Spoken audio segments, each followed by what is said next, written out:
A little focus goes a long way, and a whole lot of focus, well, that puts you light years ahead of the competition. That's why at Vernon, they only focus on heating and cooling. And as the heating and cooling specialists, they're great at it, especially after 43 years.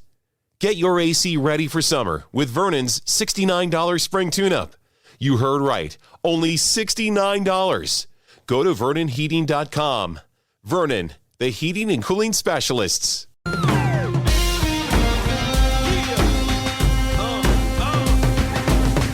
This is the Seahawkers Podcast, episode 403. I'm Brandon Schultz of the Military Seahawkers, and joining me, my good buddy and Montana Seahawker, Adam Emmert. Good to see you, bud. Last pod before the draft, and I gotta say, I'm just excited that you allowed me to come back as your co-host, considering my S2 scores are so darn low. I figured you'd get rid of me at this point. Well, you know, S2 scores may matter for processing the speed of the game at the quarterback position, but I think you can have a low S2 score and still be a podcast co-host. Really? Okay, well, that's good, because I was worried about my 18th percentile score. I mean, I don't know. Chris Sims probably, like, I know the S2s are kind of a new thing, but he co-hosts with Mike Florio on Pro Football Talk. That's a national program. And, Sure. you know, I can't imagine that his S2 score would have been the highest. You think we're close to the same percentile? I mean, I think he would probably be lower. Oh, wow. That's quite the compliment. Okay, I'll take it. And he played quarterback, so there you go. He did. Yeah, apparently he just needed to be able to protect his spleen and look at little balls on the screen and predict those better, and he would have been a better quarterback. Yeah, if he would have, the spleen thing is probably the biggest concern. If he wouldn't have been hurt, you know, maybe he would have had a chance to do a late career run like Geno Smith's doing right now. That's exactly right. And Geno, he was in the news a little bit this week, and we got Pete and John in the news a little bit this week, and DK in the news a little bit this week. A lot of guys talking, you know, a little bit of information out there. That's kind of fun just to kind of remind you. More than just guys. These are like our top two offensive stars and our coach and general manager preparing for the draft. Right? Yeah. And definitely has gotten me hyped, man. Like I'm really looking forward to this draft. This is probably the most excited I've been about a draft, maybe ever. Maybe that's a lot just because we're doing more and a little bit more involved and looking into it more and all that. But yeah, fire it up, man. I know Pete and John are excited about the draft. You mentioned the S2 score thing off the top, and I feel like I should go back to that because some people may have missed that, or I don't know. Is this something that's being talked about a lot in the news? This new score that is, or this new test that's been developed for quarterbacks to try and understand their processing ability. And it's one of the reasons why, well, for one, Bryce Young is almost assuredly going to be the top pick because he canceled all his visits. He's just assumed to be the Carolina Panthers pick. In terms of these scores that came out, he had the highest one, I guess, of all the quarterbacks in this draft class. And CJ Stroud had one of the worst. And there's Maybe. Well, of the leaked information that we're going off of, right? Mm-hmm. Yeah. It seems like Stroud has gone from being one of the, 1A, 1B with Bryce Young to one. People are wondering where he's going to go, which I think is an interesting conversation when it comes to some of the things we heard from Pete and John in their press conference, which we'll get to in a second, and the possibility of Stroud falling a little bit. If he was there at 5, pull the trigger. Yeah. I've been saying it since we started talking about this quarterback stuff. Like, none of these guys, unless it's Stroud, you pull the trigger at 5. The S2 score is interesting, man. They've come up with this little game that you play on the screen, and then they measure your milliseconds reaction and how many different things you can track at a time and all that stuff. And while it's new, they've had a couple hits, so you can't fully discount it. But man, this draft season has been super interesting to me in terms of Anthony Richardson goes out on the combine and has a big day, right? In underwear. And all of a sudden he's the second guy that should go off the board, right? Yeah, maybe even the first, depending on who you talk to, right? Depending on how hyped up you are about it. And then now you've got, CJ Stroud supposedly falling because of these S2 scores. Like, I wonder what his Wonderlic looked like. Remember, Wonderlic used to be the whole thing. S2 needs to work on its name, by the way. Wonderlic is way better. Way better. If you're trying to figure out people's mentals. But I admire what they're trying to do. And I'm a big fan of science, as you know. But man alive, like, did we forget that we're looking at football players? Football players. Right. Like, watch what they do on the field playing football, because that's what you're trying to get them to do, right? And I don't know. I think there's as much ado about nothing. And I think that Bryce Young going first has more to do with their owner in Carolina, David Tepper, just falling in love with the guy and being like, nope, this is the dude, rather than what's actually on film, because I don't even think it's remotely close between Bryce Young and CJ Stroud. CJ Stroud might be the next Warren Moon. Bryce Young is probably the next Gardner Minshew. And you do tend to see this within organizations that tend to be bad in terms of their trends. They just haven't been good teams, and it's because owners can get involved and be over-involved and really fall in love with guys. It's very well known that the owner of the Seahawks fell in love with Dan McGuire the year that Brett Favre was coming out of the draft, and Chuck Knox wanted Favre. It turned out the owner wanted Dan McGuire, and guess who the Seahawks ended up with? Yes, it was Dan McGuire, and one went on to become a Hall of Famer, and one was a notorious draft bust. Absolutely. You fell in love with 6 foot forever, right? He's like, so tall. He's so tall. So tall. Hey, I actually went back because I was thinking about this the other day, because Dan McGuire is like a little bit before my actual football memory, right? Like as a child. Right. Because what year was McGuire? Was that 92? It was early 90s. Right. So maybe 91. Yeah, that was the Brett Favre year. Okay, 91. Yeah. Early, what would that have been for us? That would have been 5th grade? Yeah. 5th grade? Something like that. 88 was 3rd grade.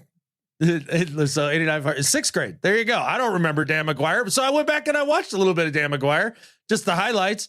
The highlights are very short, but in the few that he has, you're like, okay, I could kind of get it, but nah, he was a total bust. And it's what we have to remind ourselves is that these guys are not a surefire thing, no matter how they test in the combine, no matter how they look on their pro day, no matter how they look on their tape, no matter what their S2 score is or their Wonderlic. It's still a bit of a crapshoot, and that's what makes this fun. What would be fun is if at the combine they had a quarterback Madden competition. Like, it wouldn't matter in terms of, I think it would hype people up to make it think that it mattered. But I think it would also be a fun thing to watch at the combine, is if you threw like all the quarterbacks into a Madden competition just to see what would happen. It's interesting. It's about as good a simulator as you can get, right? I think it would add an extra data point. It would be fun to watch. It would be fun to see like who really just stunk at video games. It might turn out that the guy who stinks at video games might be the one that you want to pick more because he just doesn't spend a whole lot of time playing video games. Right. Yeah. Just because he's good at operating the 17 buttons that are on a controller now. Like, give me the original Nintendo, bud. Like, just a couple buttons in the keypad. We have a Madden tournament, and then we have a Tecmo Bowl tournament. There we go. And then we compare the two in terms of their overall results. And yeah, that would see. Yeah. We come up with some good ideas on the show. That's a banger, dude. I love that idea. So yeah, I just find it interesting. All this testing and stuff. Like, could that mean that somehow we end up with the best quarterback out of this draft class because of one new age test that might be great, might not be great? And not only that, like, take what they're saying here with these reports with a bit of a grain of salt. Like, this came directly from a dude that is a founder of S2 and that sort of thing. He's being interviewed on Pro Football Focus. And he said that take these scores, these leaked scores, with a grain of salt. He's like, I don't know where they're coming from. I can't even tell you that they're accurate. And then they sit and they tout their S2 scoring and how good they've done, but they can't give you any of the scores. Oh no, it's all protected information. I know a dude's 40 time. I know what he does in the 3-cone shuttle. Like, why don't we get to know how he scored on a cognitive test? Like, why is that like a sacred cow that can't be discussed? So he just said, look, throw these out because you don't really know what the scores actually were. I think they're not all that accurate, what's being reported. And he also said that this was the highest class as a whole ever as QBs who've scored on it, in that they all scored really, really well. So I don't know what that tells you about Stroud. Well, if they did release it, it would remove that aspect of people leaking out incorrect information or trying to leak out incorrect information to make guys fall further down the board. So, right. I don't know how I feel about that, actually. About them, about the scores being public. For me personally, what it sounds like to me is that the founder and the guys that run S2 and all that are like, nah, we ain't putting these out in public. That way, when we talk about our test, we can talk about all the hits that we had and none of the misses. Right. Like it's almost like protecting themselves rather than protecting the player's privacy or anything like that. Like, why wouldn't I take a cognitive test that we get the score of and weigh that much like I weigh any of the other performance-based tests that these athletes go through in the draft process? Like, why, if you release it, why it's so harmful to the player one way or the other, even if they score poorly. All right, fine. DK Metcalf ran a terrible 3-cone, one of the best receivers in the league. So, I mean, I can weigh all that out. I'm a big boy. Yeah, I just think that, I guess if the guys were to sign a waiver off of that information and say, yeah, fine, put it out, that's fine. Well, that's the other thing that the S2 guy kept saying. He's like, well, they own the information, the players. So if they want to put it out like Joe Burrow because he scored really high, like he wants all the dudes that scored high and did well to put it out there. Yeah, to make it so sound that like he looks good. Yeah. And good for him. Keep getting them checks, right? Like, I'm happy for you. I just find it interesting how far away we get from football, the actual play on the field, the closer that we get to the draft. And it was interesting to hear Pete and John talk about all of those aspects coming into this final week of the draft. Yeah, and before we get there, I do want to start off with, because they talked about some of the guys, they talked about Will Dissly and how he might be coming back by training camp, talking about, Jordan Brooks, he might be ready to go, or he's trying real hard to be ready for training camp. And, I'll believe that when I see it. He might AP this thing. He might do it. Hey, there's some guys that probably do it. I mean, Will Dissly has been able to recover from injury multiple times quicker than many would expect. So yeah, it can absolutely happen, and it has happened. So they also talked about their plans at safety in general, because one of the questions I think that we've had since signing Love into the secondary, you got Jamal Adams, you got Quandre Diggs, what is going to be the plan? Are they going to try and get all these guys on the field routinely? Is Love going to be more of a nickel type player? Here's what P had to say. Julian's a very flexible football player. You guys might forget, but Quandre was a nickel, coming up, and he's got all of that background too. So it's going to be hard to tell what we're doing with these guys for a while until we'll get zeroed in. The opponents will get zeroed in on us, but we're really excited about the chance of putting it all together. So they have some kind of strategic plan to use these guys that it's going to take opponents time to zero in on. Yeah, it sounds like they're going to try a few different things. I've heard people like Sherm on his pod be like, hey, they're going back to the scheme. Maybe they are. Maybe they're kind of ditching this 3-4 thing a little bit, or I guess we'll find out. They're not talking a lot about that aspect of it other than, oh, yeah, no, it'll be good. It'll be good. It'll be fine.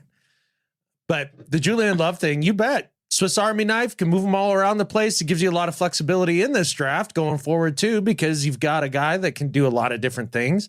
And then with Pete's optimism regarding Adams and his recovery and Brooks and his recovery, it seems like they feel like they're in maybe a little better spot defensively than maybe us as fans.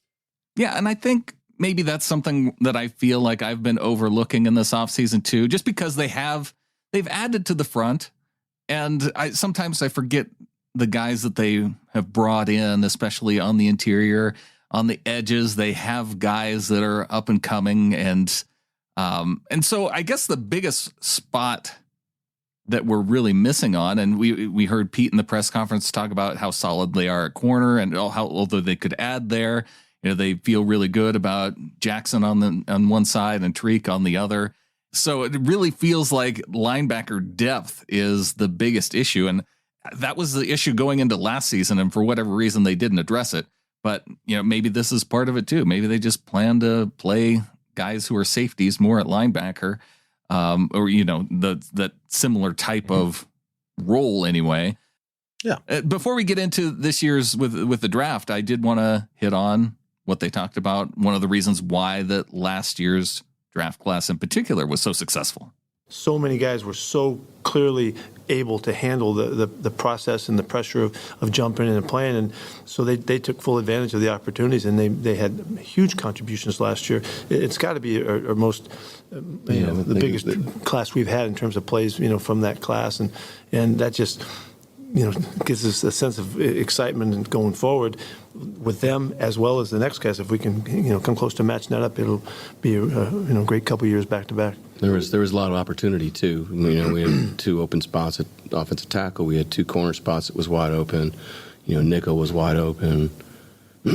So we were ready to dive in, and I think the coaches and the scouts did a great job working together and having the buy-in, and then having the guys really go for it with the development, starting in that first mini camp, really. So talking off the top about these S2 scores, I just have to think that Pete and John could care less about that. They want guys who are workers, and a test isn't going to be able to tell you whether a guy is going to come in and work hard and want to play football and likes playing football and it fits in with the culture. Last year, they seem to have dialed in this idea of finding guys who fit the team. Yeah, and it wasn't just fit the team in terms of positionally, right? It wasn't drafting for need only or anything like that. It was, do they also fit the team in terms of grit and hardworking, and do they fit the team in terms of opportunity this year? And that is a little bit of positional fit. So they blended all of that together, but kind of the consensus thought is that Pete and John didn't take kind of the wild reaches last year as much as they have in the past, and just kind of picked who they thought was the best player at that point in the draft. And I think they got a little lucky too, that the positions they needed, the best player that they liked happened to fit at that time. I'm not sure that's the way it's going to be this year. And I'm not sure Pete and John are locked into the idea of making sure they draft guys at just the spots that we need. And they've talked about, too, how they've changed in their process over the years, and that they've gone from having a ton of guys on their draft board. They've talked about how they ran mock drafts within the building that were a complete disaster that they're never going to do again because it was that bad. And that was funny. It was kind of funny. It was right at the end of the press conference, too. And it sounded like there was more of a story there that maybe we could get sometime down the road. But I am curious about that now, of just how terrible it was that they felt like it was worth throwing it out there. But they talked about how they've done all of these things in the past, how they've learned from their mistakes, and how it's narrowed their focus then on the number of players, both in terms of the types of the players they need and in types of the personality fit. And you talked about some of those things like grit and that they really value in a player. Rookie free agency, we've tried to clean that up. We went through a period where we had a lot of guys on the board. We had more guys, so we thought there was more opportunity, which became more cluttered. And we've really kind of, the last several years now, we've really, all right, who are the guys that are true Seahawks? I think that's maybe the biggest clear difference. I think that's fair, right? Is zeroing in on the personnel, the people, really. I think John's guys, and that's why we have a fewer number to pick from. We've really, kind of circled the wagons in a way that it's about the guys and who they are, and as much as we can possibly figure that out. And it seems like it gives us the best insights to what we're doing. Feels like a good strategy to not have to overthink it in the moment. And the other thing that I think about, the longer that you do things as a group, with Pete and John and this team that they've built, you have a better idea, a better sense of people who are going to fit that culture. That's what makes it hard for us fans, too, because how are we going to even know what guys to put on their draft board? Because those are really things that you're going to get one-on-one. They really are. I think I'd mentioned on the last pod, John had said something like, it's easy to evaluate players, which crushed my soul a little bit. Cause I was like, oh, I thought I was good at a couple of those at least. Like, turns out that's just the easy stuff. Well, great. But he said the hard part was getting to know the personalities and all that stuff, which makes all the sense, right? And fit is so darn important. I was listening to one of the PFF shows, I think, the other night, and they were talking about how the Bears had took Mitch Trubisky and passed on Mahomes. And right. Can you imagine what Chicago would have been with Mahomes? I don't know. Would he have been this Mahomes? Probably not. No. You could probably take 20% off the top of how good he was going to be, at least this early in his career, with no Andy Reid there. He went to one of the greatest quarterback coaches of all time, and that's what he needed to get the most out of that talent. Plus, I don't know, his personality just fits Andy Reid and that scheme and all that stuff. Like, he fits that entire organization, what they're trying to do. It's interesting to hear them talk about how important that is, because it does feel like their bigger misses, say like McDowell or somebody of that nature, has been, hey, a guy that we think can play, but he's a little squidgy around the edges. It'll be fine. Draft him anyways. And those have been some of their bigger mistakes. Or LJ Collier, for example, when maybe they had a need and it just, there was the guy there, maybe they thought he fit, and maybe, it was going to be a little bit of a reach. But having that narrower focus on players, I think would make it easier in a sense. You're probably going to overlook some guys, but I think that's going to happen anyway. Well, you can't draft them all. So No. you only have so many picks. You're going to miss on guys for sure. But I mean, I think back to D. Eskridge, right? And you had Creed Humphrey there just a couple picks later. Yeah. I think you're still going to miss on those types of things because, maybe your team just doesn't value that position as highly.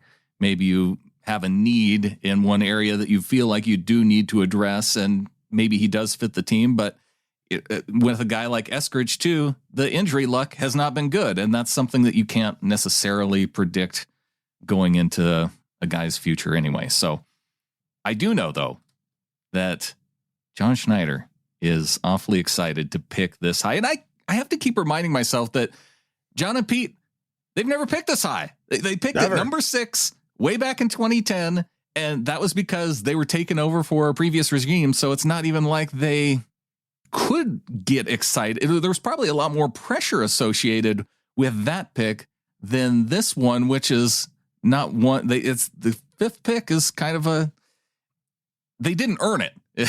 Feels like a gift. It feels like a gift. And so, what's it like to draft this high for the first time in a decade?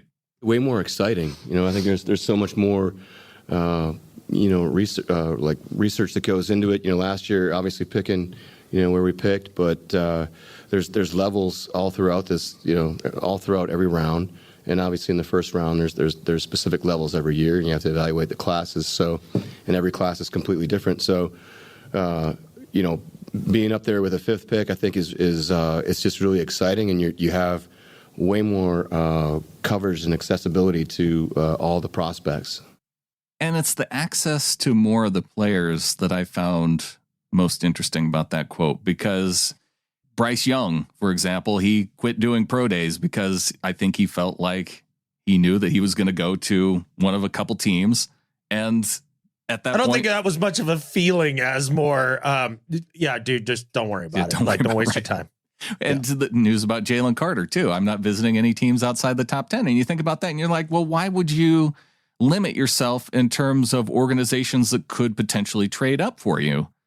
And there might be something going on there that he has a team that he wants to go to. It's in the top 10. If he happens to slip there, there's assurances with the agent that that's where he's going to go. So, I don't really want to mess with the potential of having to travel all around when I know that I can go to a couple places and I'd be fine with either of those places. And there's so much that goes into this that behind the scenes that I think we don't necessarily see.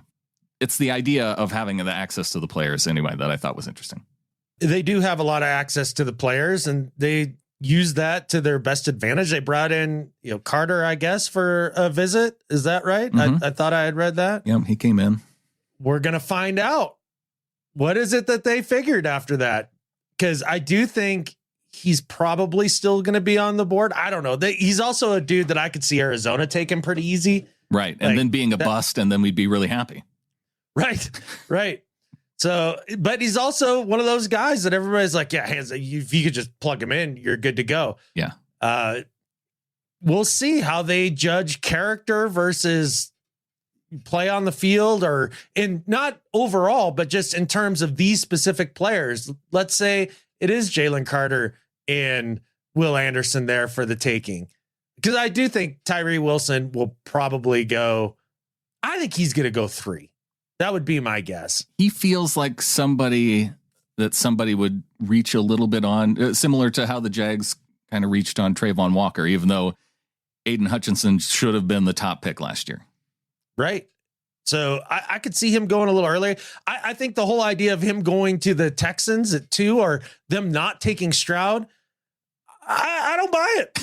I just don't buy it. I've been hearing guys like Florio be like, well, D'Amico Ryans, he's the coach now. What does he know about quarterbacks and how, picking a guy early and having that not work out, and just, you can take Mr. Irrelevant, just have a good team and all that stuff. And I'm like, and so that's his mentality. Plus he's a defensive guy. And it's like, okay, that's one narrative. Let's flip that on its head, because what are the other things that he could have learned from being the defensive coordinator at a time there with the 49ers? That one, you need a quarterback who is the dude that can stay on the field, is big enough, strong enough, all that stuff to withstand the pounding, but also can get the ball out of his hands to protect himself from the hits, so that he is there when you get on later on in the playoffs. Because even if you have this great team and this great defense, if you're down to your 4th string quarterback, you're catfish. Right. You're just screwed.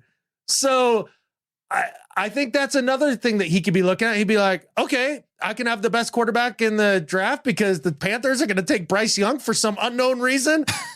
Yes, please. I've been saying that the wild cards of this draft are going to be what Houston does, what Arizona does, because they've been historically bad teams. And I guess you could even throw Carolina in that if you feel like taking Bryce Young is a bad move at number 1. I feel like everybody's pegging Will Levis to the Colts, even saying that they would take him over a guy like Stroud and over a guy like Young. That's just like their guy. So I can't wait to see what's going to happen Thursday. Well, that's the thing. So John talking about being excited for the 5th pick and all that stuff. Part of the excitement is that these guys, it's not super clear cut with this group of about 15 actual blue chippers. Is that what people kind of agree on? Somewhere in that range.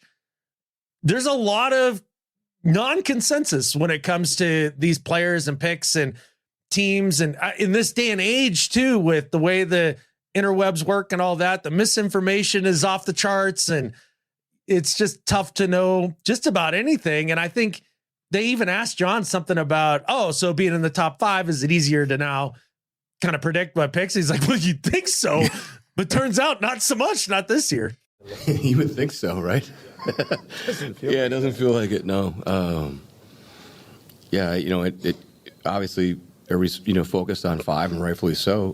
But the 20th pick is extremely important, as is 37. And, it's, so you're constantly trying to paint pictures and scenarios of, what you think will happen and what other teams will, do what. We're getting into, we finished yesterday with the scouts going back over the board, like through their spring, and how everybody performed in the spring. And so now we're getting into, we'll have the coaches in this weekend, and then, we'll get into heavy scenarios, talking to other teams, speaking with agents, and trying to figure out how and where we can acquire these guys. Yeah, it really sounds like they've run through. Still, though, at number 5, there's not going to be a ton of different scenarios. Like, there's only 4 guys who can come off the board ahead of you. And I don't think you can pick twice with your pick. No, you can't pick you can only twice pick with your pick. Mm-hmm. Yeah, and yeah, not a draft expert, but I think I know that much. Yeah. So yes, your draft board only has to be 5 players deep for the 5th pick. I don't know if they're necessarily set on picking there, though. One of the other quotes was that because Michael Sean Dugar asked about just how they only have 52 players on the active roster, and that was one of the lowest numbers that they've had in so long.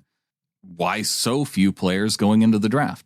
It's just the way our process looked throughout free agency. You know, we're really aggressive in free agency this year, more so than we ever have been.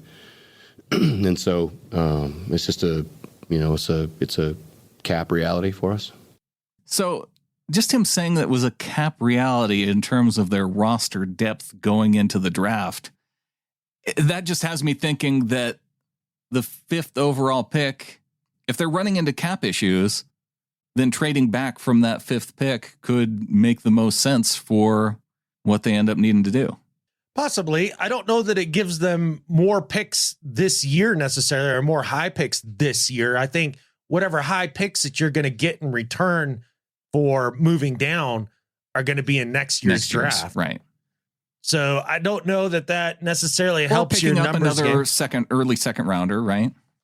Sure. And that could definitely happen. And that's what I'm saying in the kind of the early part of it. Maybe you can get an extra second or third this year, but most likely the valuable part of that trade, or the really valuable part of that potential trade, would come next year.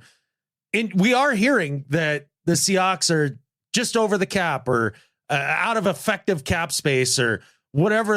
I don't know, man. Like, it's hard to know exactly where that lies. I don't know how these people come up with the actual numbers, and because the capology seems like magic math. You can always make moves to extend players, to move money around. Other teams, they get into bad situations because they do these tricks.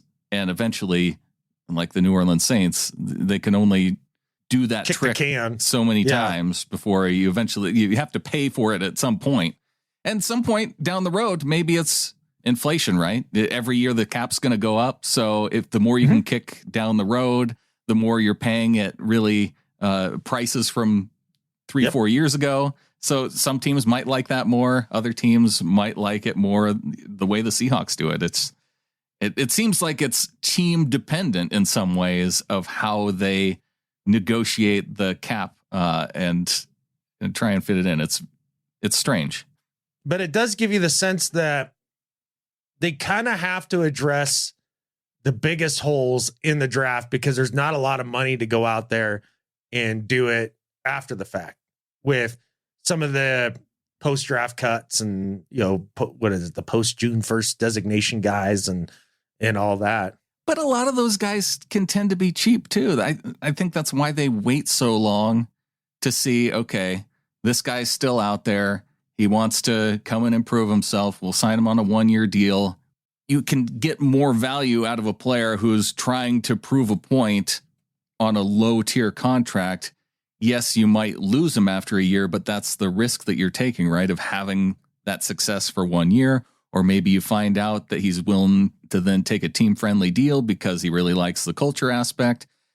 Similar with Geno Smith, right? Like, he could have gone and got more money somewhere, probably, but he found that he likes the culture. He wants to win here. And he's of that age to where, maybe the being a 30 millionaire a year versus a 25 millionaire a year isn't that big of a difference to him.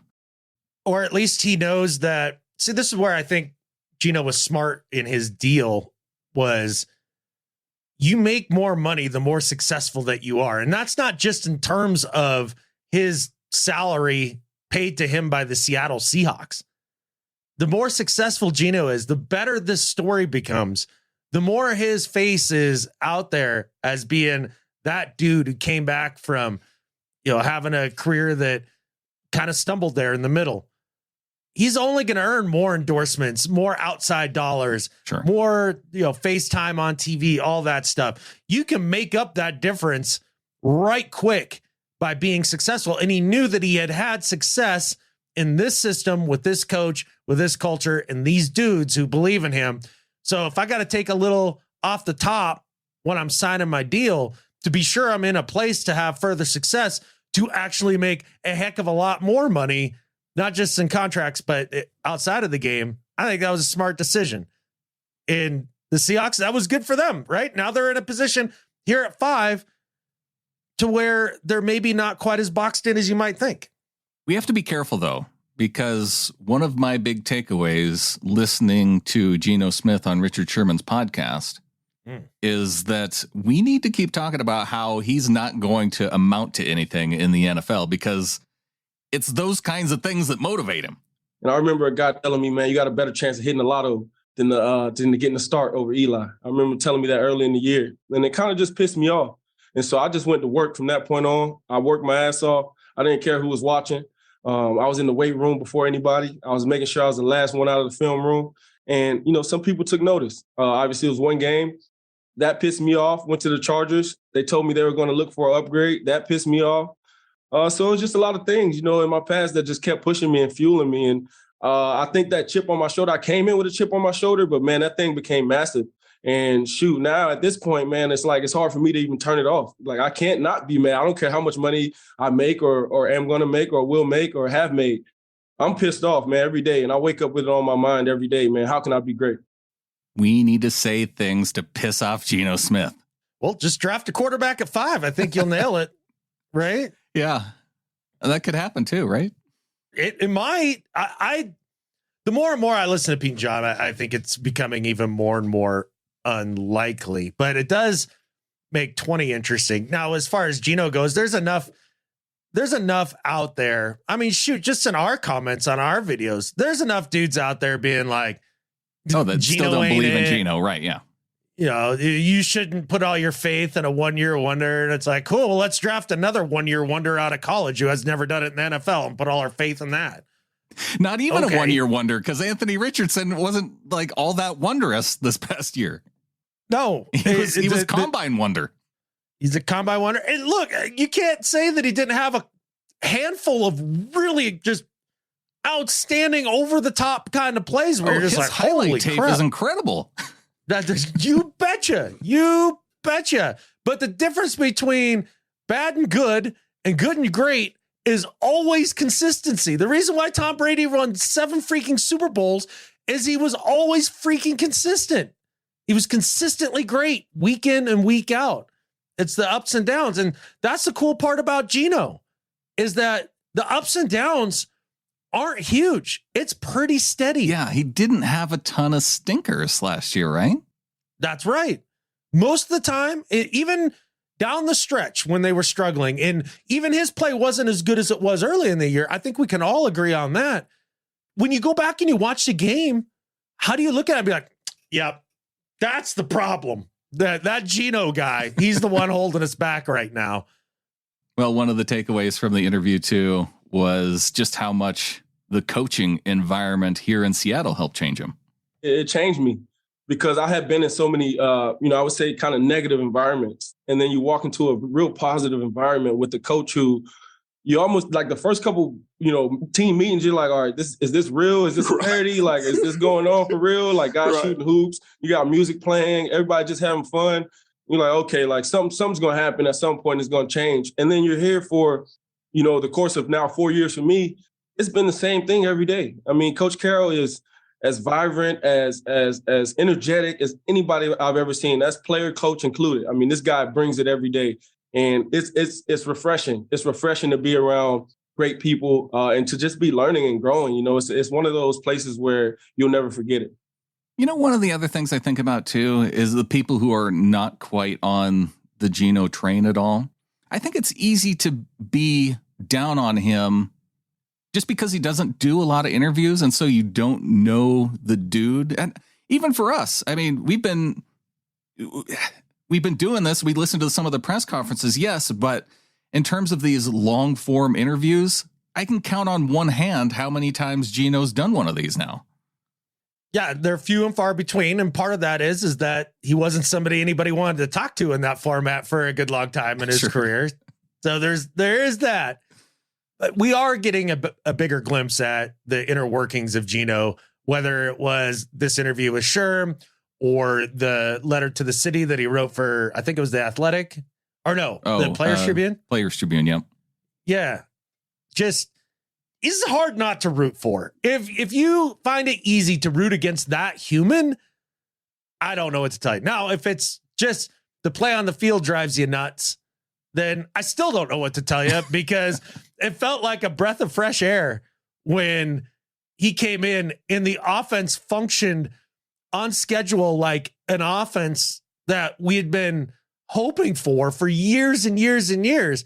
That's not to say I'm ungrateful for Russ and what he did. It was just a different style of football, and it was awesome for that time period. And I love Russ, and I hope he has a great year this year.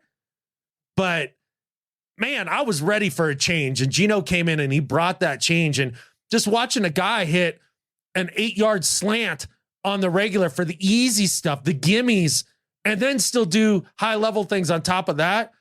Yeah, it gets me excited. That's why I'm not so excited about other possibilities at the top of the draft that people are. You know who else loves Russell Wilson? Geno Smith. Mm-hmm. You know, I always thank him for the motivation. You know, when I got a chance to start, I was thanking him for the motivation. When I got my contract, I texted him. I was just like, man, thank you, because his unwavering belief in himself, unwavering belief in the people around him, in his routine, the way that he works every single day. One of the greatest players, in my opinion, to play this game. I think, from where he came from, being a third rounder, smaller guy, overlooked, to become what he's became, obviously it takes a lot of hard work, but a lot of belief, a lot of passion, and just a steady routine. And that's something that I learned from him. I took from him, the people around him, and how you motivate people, how you push certain buttons to get guys going. All those things I really learned from him. And Geno got the opportunity to not just learn from Russ, and it's cool to hear him have that kind of relationship with Russ and Russ with him. I think that's just really neat. It'd be easy for those two guys to possibly not enjoy one another, and especially with the way that things have gone, like maybe look at each other in a certain way, but it's not that way at all. I can see how there would be animosity, right? Of thinking, hey, I'm bigger than that guy. I can be better than that guy, but here I am backing him up. And I think guys could stew on that and on a negative way. And after this year with Russ, with his bad year, looking at Geno and being like, oh, no, everybody says that I stunk the whole time I was there and I was overrated and it's all Pete and well, screw Geno anyways. He's not that good. I beat him out every week in practice. Yeah. Nobody seems to talk about that. So I can see how you could get there, but it seems like that's not the case for them, which is super neat. Because, you could easily be that way. Say, hey, I've been telling this team I could have taken over a long time ago. Here I broke all these records that Russell Wilson held. I'm out of here. I'm going to go get a contract with the team that believes in me. But yeah.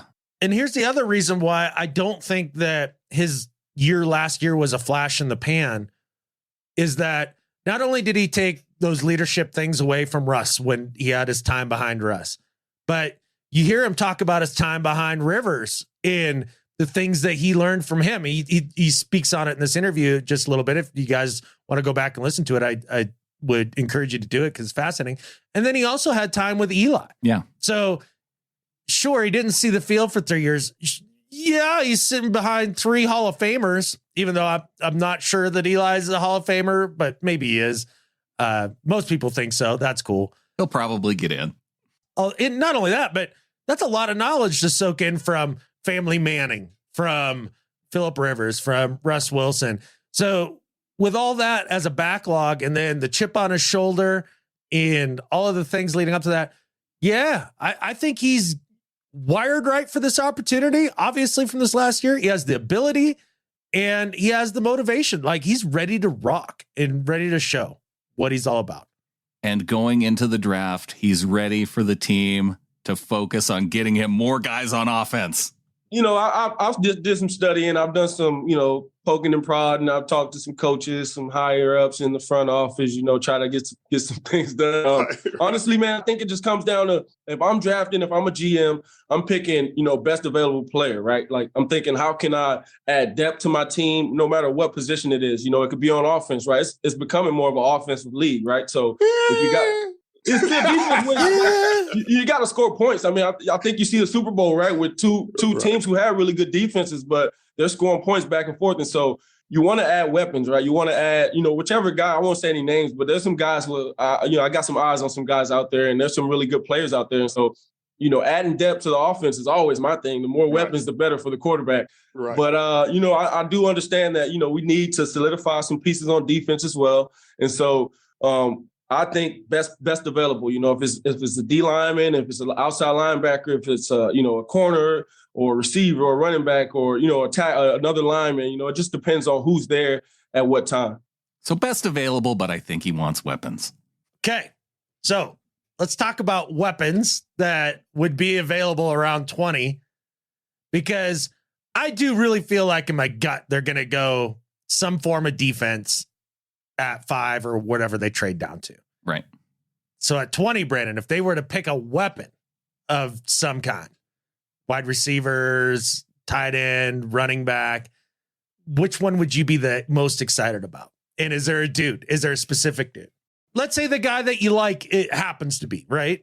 I started off liking Zay Flowers at the beginning, so I would go back to him at wide receiver just because I think that he could be a potential fit. Jackson Smith and Jigba, I know, is another player that folks have talked about that could be available in that range. That would have some appeal.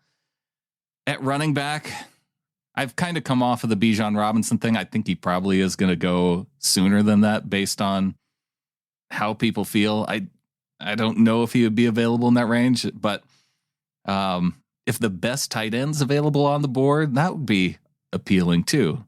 Okay, so basically you went through all the skill positions and never picked one, or a dude. I'll go with Zay Flowers. Zay Flowers is the one. All of them would be good. Yeah. Zay Flowers is the one. If you want me to narrow it down on one guy, that's the one. Okay. So 3 nights ago, Brandon, I caught a case of the Bijans. Did you? I did. I did. I caught a case of the Bijans. I hadn't looked at any of his stuff. Some guys in the comments have been like, dude, check it out. Check it out, because he might be. See, I had a case of that 2 months ago, and I've talked my way out of it over the last 2 months. Okay, all right. Well, then I'm going to see if you can talk me out of this, because if they are going to go weapon and Bijan's available, yeah, I don't know how you don't do it. I sat down. I spent 2 hours and 8 minutes of my life, Brandon, watching a YouTube video by some dude from Texas, and bless his heart, he took the time to cut up every single play from freshman year to coming out now. And I watched them all. For 2 hours. And man, that dude, as far as a running back goes, okay, you can hit home runs. That's awesome. Okay, cool. Can you catch the ball a little bit? Yeah, he can catch the ball real well. That's cool. Okay. What gets me the most excited is watching him take a run where there's 0 yards available and he gets 3, or a run where he should be stopped for a 5-yard loss and he makes it a no gain. And he just very rarely takes a play that there was something there and he leaves some on the table. If anything, he creates even more than what's on the table and just makes it happen. Then I think about that tandem of him and K9, the way that he worked with his running back counterpart there in Texas, and the idea of running backs have a hard time staying healthy for an entire season. And we've already seen a couple injuries with K9 this last year. It makes me a little nervous, and maybe I've got Penny syndrome and, I'm a little PTSD that way, but I think he also could solve your slot receiver issue to a degree. I think he's the closest thing I've seen to Marshall Faulk. Yeah. And I don't know that he's exactly Marshall Faulk, but that's the closest to me. And so if you're going to go weapon, like, he kind of does it all for the offense. And this isn't anything against K9. I think he could still be RB1, and then you have other RB1. 2 months ago, we did a video arguing between Zay Flowers and Bijan Robinson. If they're available at 20, who do you take and why? And part of my thinking too around that was that, yeah, you could line up Robinson in the slot. You could still have K9 in the backfield. You'd have some of that flexibility on offense if you want to jet sweep your running back who's lined up in the slot and have, that extra component of your offense that would be difficult for teams. And shoot, he can just run routes like a normal slot receiver too. So it adds an interesting component. The thing that I don't think he'll be available there. I feel like there's two players that I hear consistently talked about as being complete players in this draft. One is Will Anderson. The other one's Bijan Robinson. And I just feel like there's going to be a team in the top 12. Yes, there's going to be people who are going to say you overdrafted a running back, but general managers aren't going to care because they're going to get a player. They don't have to worry about whether or not he's going to be a bust or not because he checks all of the boxes. Whereas some of the players, yes, okay, you can take a pass rusher, even like Tyree Wilson, right? As a guy that you mentioned earlier, he'll probably go in the top 5 or 6 picks, but there's questions about his positional versatility, about how he's going to transition from college to the pros. So there's not just an idea around, yes, he's absolutely going to be a guy. What Bijan did in college translates perfectly to what he can do in the NFL. It really does. It's easily the best running back that I've looked at in the past however many years that we've been doing the show. I think he's even a magnitude order better than Saquon coming out. Now, everybody's like, well, first round running backs can't do that. That's nonsense. Okay. I overall, I would normally agree with you. And that's what I was thinking when I went to turn on Bijan Robinson stuff. And then you watch it and you go, this guy might be the best player in the draft. You could make a legitimate argument for that. And that's why I think Pete and John would be more likely to go that route, because you get a weapon that works in the running game. That makes, Pete happy. It makes Geno happy because now he's got another receiving threat out of the backfield.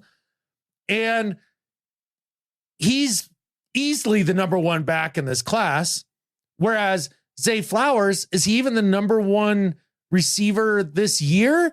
And not only that, but a receiver class that most people are like, meh. And that's why if we're talking about weapons, I would agree with you. But where the argument then breaks down for me is if you're picking at 20 and the best guard is available at 20. The delta between Phil Haynes and the best guard in the draft, which might be Osiris Torrance, or maybe, if you're talking about kicking Cody Mock in from tackle to guard, the delta between your starting guard currently and the best player in the draft is more of a difference maker than I think if you were to get another running back in the second or third round or another receiver later on. I think the value in making your team better would be at a different position.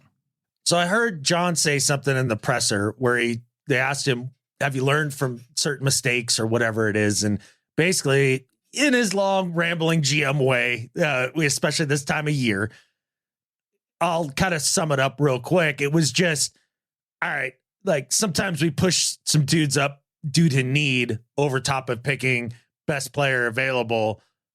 That led to some of our biggest mistakes. That's the cliff notes of what he said.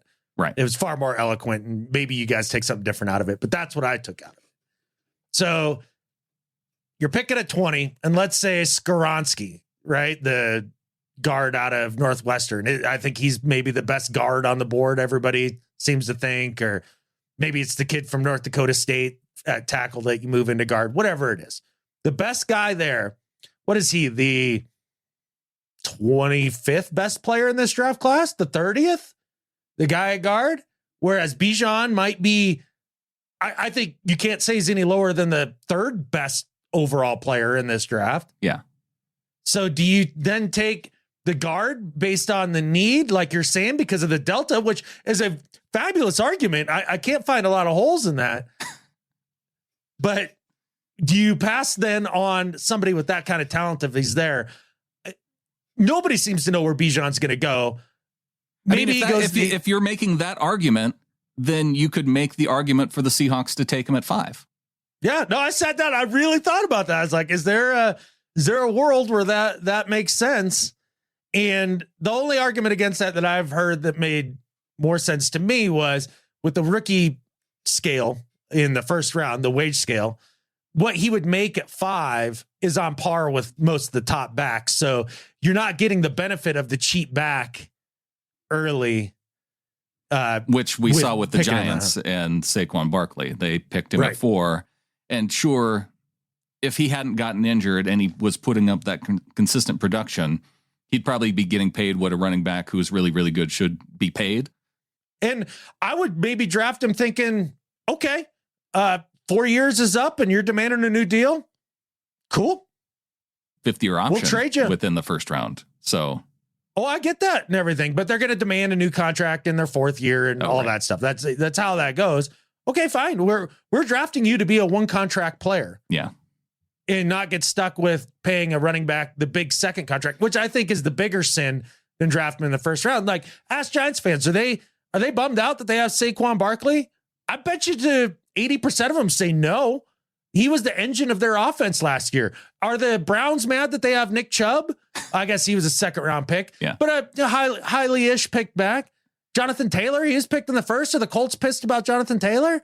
No, as a fan, you get pissed about it for, I guess, until the season starts and the player's actually good. And then you're just happy that the player's on the team and you don't care about the contract. You see it no matter.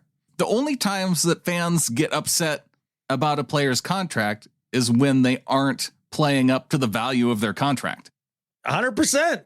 And when you think about that, I actually went back and I rewatched portions of the Niners Seahawks game, the playoff game, just to kind of re-put it in my mind. Like, what are we doing? What does our team look like? What did it look like in the biggest moments? And guys that were performing up to their contract and then some, Geno, DK Metcalf, Tyler Lockett. Those were the guys that were standing out. K9 had a touchdown. He looked pretty good. But as I look at that game, only down 7 at the start of the 4th. At the start of the 4th, you led at the half or only down 7 at the start of the 4th. How do you make up that difference between you and the Niners?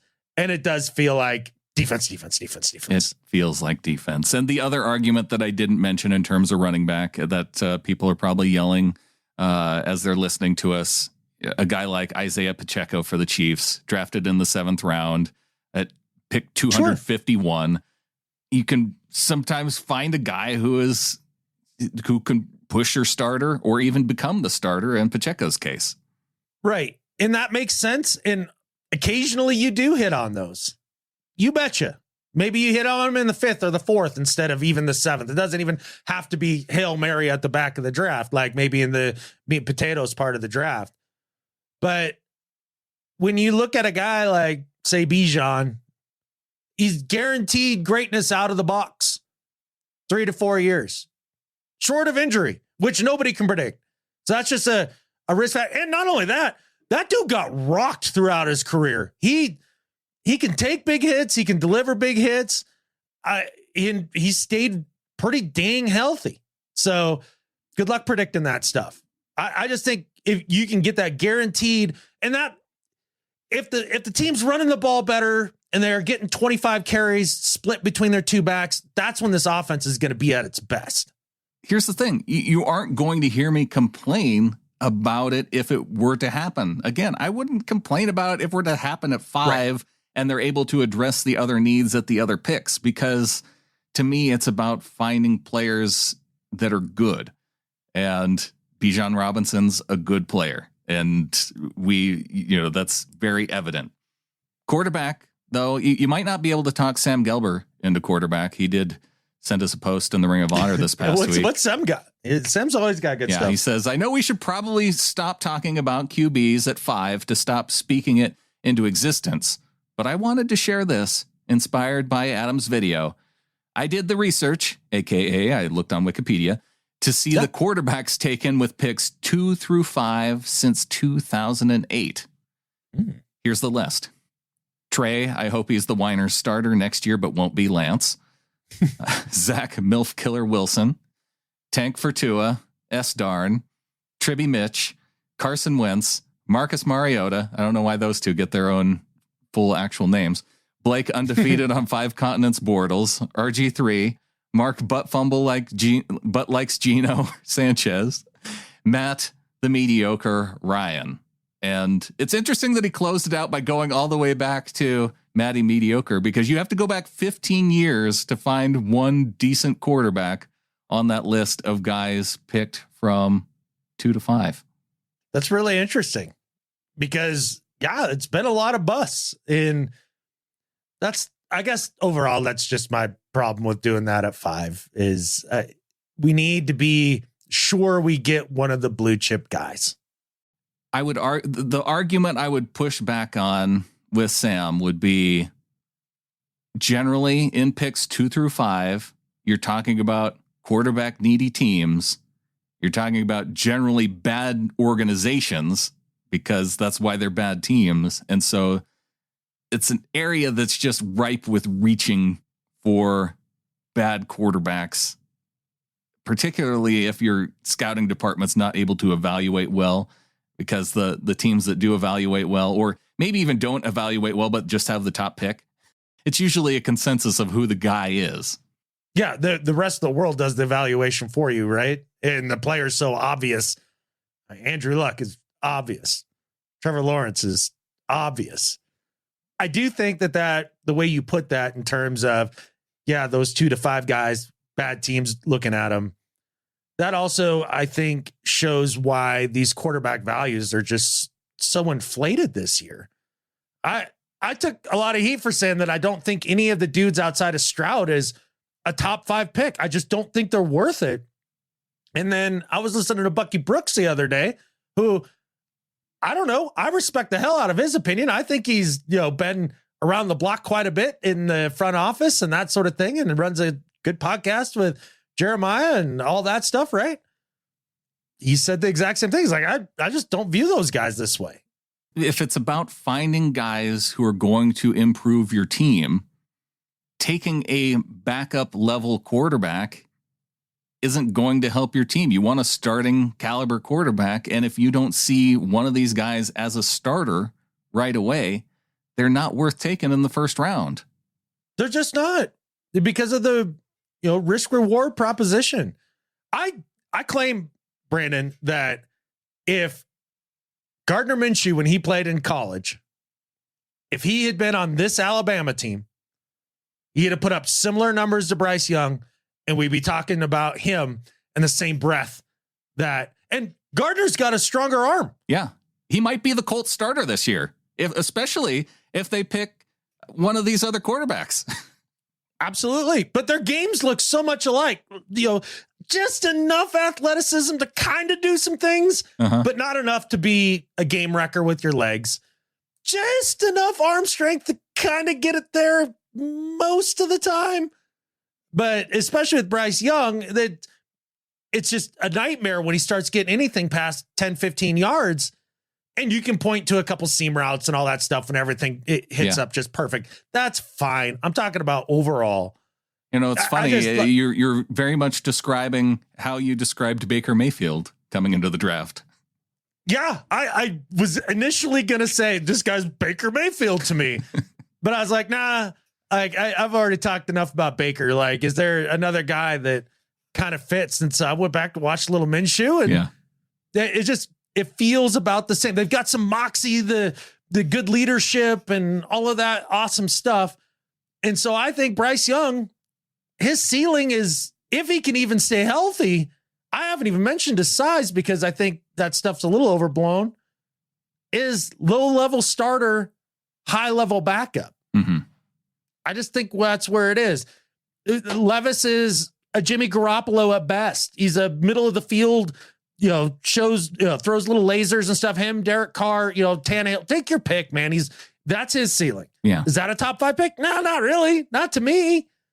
And Richardson, I mean, he's a way less polished Cam Newton coming into the league. Like, what are the odds?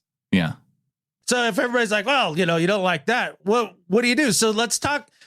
I think Will Anderson is the Bryce Young of defenders at the top of this draft, right? There's guys who are like, oh, just look at the production, Bryce Young. Look at all the stuff that he does and his leadership and the intangibles and da-da-da-da-da.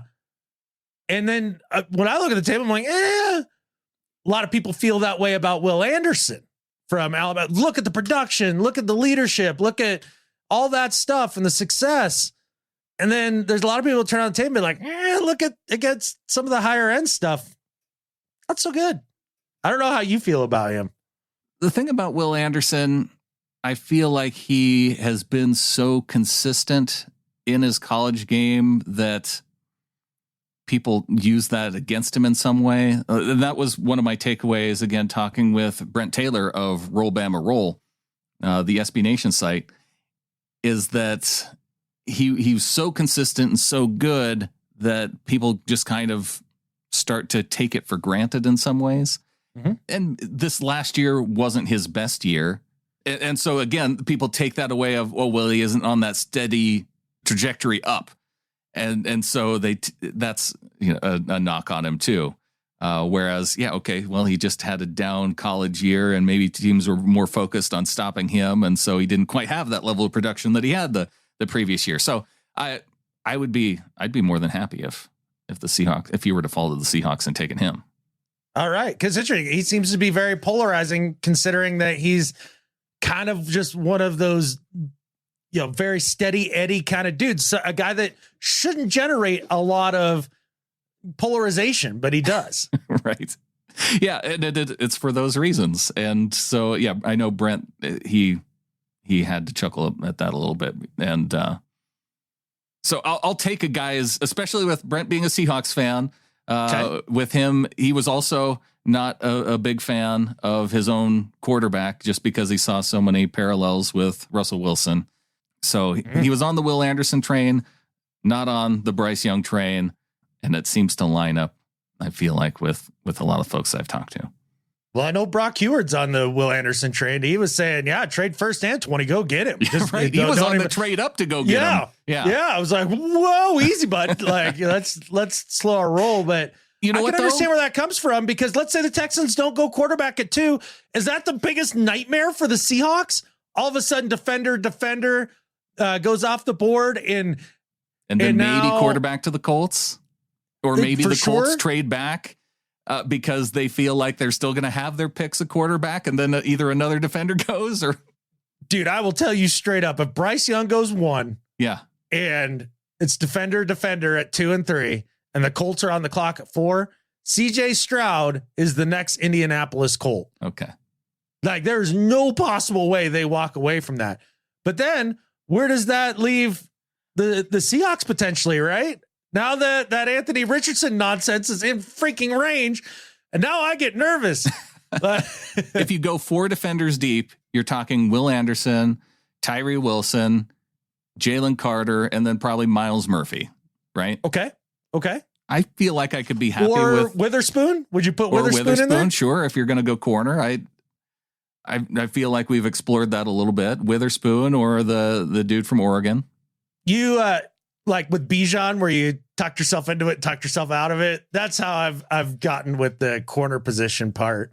I think that's why so many listeners are like fed up with the draft. Just let the draft get here already. I'm tired of talking myself into things and then talking myself out of things. I just want to know who's going to be on this team.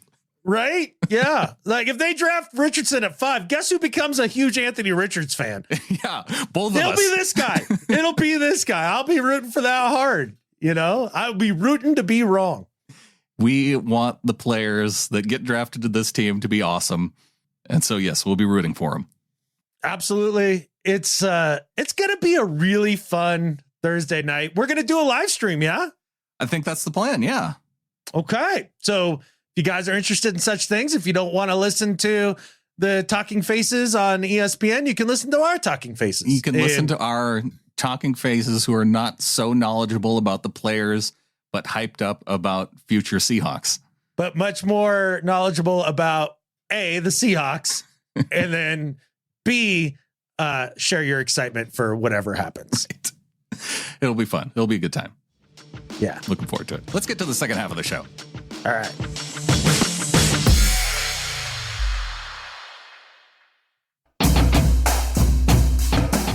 Starting off the second half of the show with an apology to DK Metcalf because, DK, he's not B block material.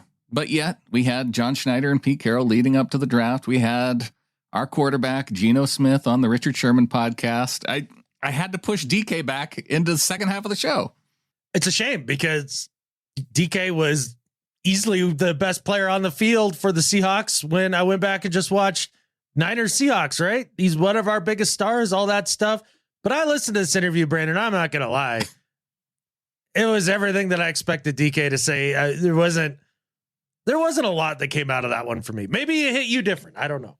I always enjoy hearing DK because I think the more that he's able to get on national shows and show people like the guy he really is, because to you and me, it's not news.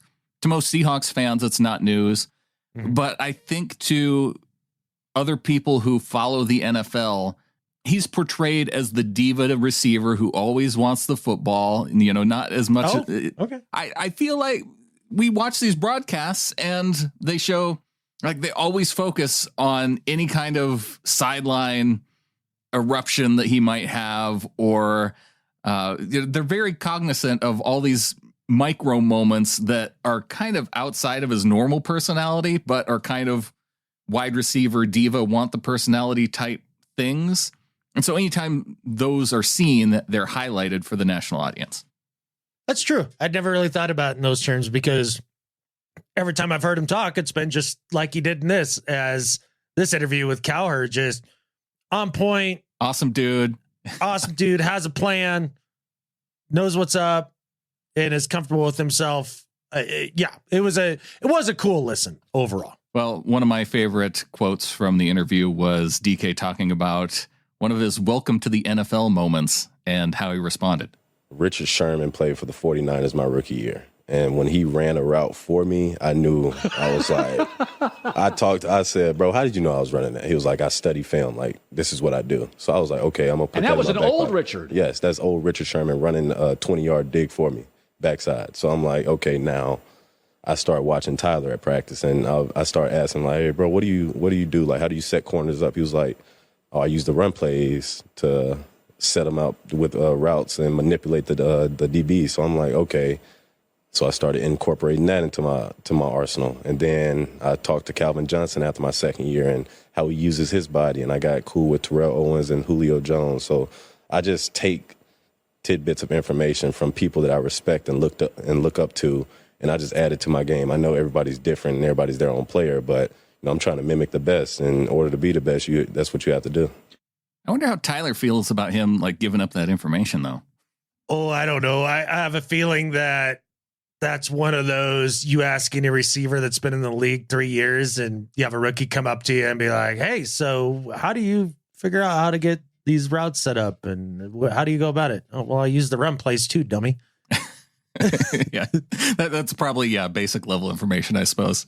I imagine. I doubt DK is giving away the Tyler Lockett's biggest trade secrets on Colin Cowherd. No, I doubt that. He's no dummy. And he's also good enough that he's just able to get open. And use his body. I'm glad he was talking to Calvin Johnson because that would be awesome if he could elevate even a little higher to that level of play. But, man, he was great last year. He's been great since he got here. Another home run for Pete and John, and a quality human that's super easy to root for. I'm very appreciative of this team for that. Well, he was also asked about any idea of where the team might lean in the draft. And I liked that he was able to turn it around. And he talked about how his commitment necessarily wasn't to the draft. It was improving the team. And part of improving the team was his nagging of Pete Carroll to bring back Bobby Wagner. I wanted Bobby back on the team so bad. Yes. I would text Pete like, hey, what's up, Pete? How you doing? He was like, good. What you doing this offseason? We shoot the BS for a couple of texts. Then I'll be like, Bobby Wagner. I just sent Bobby Wagner. He wouldn't respond to me. Really? I'll have to call him. I was like, hey, So what's up, man? Are we getting Bobby back? He'll be like, he'll change the subject. So I'm like, all right, I see where this is going. Right. You don't trust me with information. I wouldn't trust me neither, but yeah, I got you. If you've got Quandre Diggs on the defense lobbying you to bring back Bobby, if you've got DK Metcalf lobbying you to bring back Bobby, how many other players on the Seahawks who are not team leaders also lobbying Pete and John Schneider to bring back Bobby? Like, how could they not make that move? The only thing that would have held it back, I think, is if Bobby was still pissed about the way that he was let go in the first place. Yeah. You needed Bobby's buy-in, and clearly they got that. And it's a story that we all love. I'm looking forward to it this year. I think he's going to be a steadying force there in the second tier of the defense.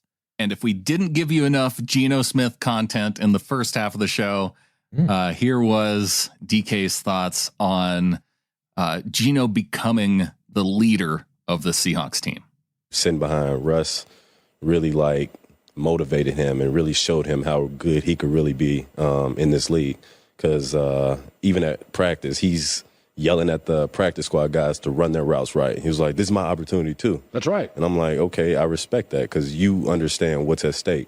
And the year we traded Russ and he's the starter, he comes into training camp and he's locked in, like body-wise, mentally. He's watching film and I saw the transition from, okay, I'm a backup to, okay, this is my team. I'm a starter. Like week 8, he won the locker room over and he was giving pregame speeches and people were listening to him and buying into Geno Smith. And I mean, I believed in him from the start, but just to see the transition from people like, oh yeah, he's immature or writing him off to, okay, that's my leader. That's my quarterback. It was just amazing to see.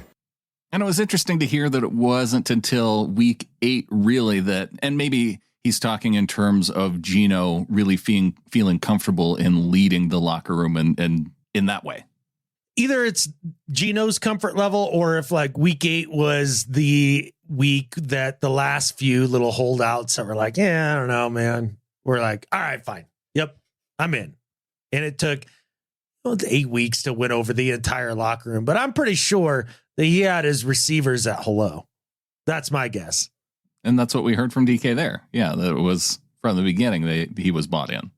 But it was the rest of the team, yeah.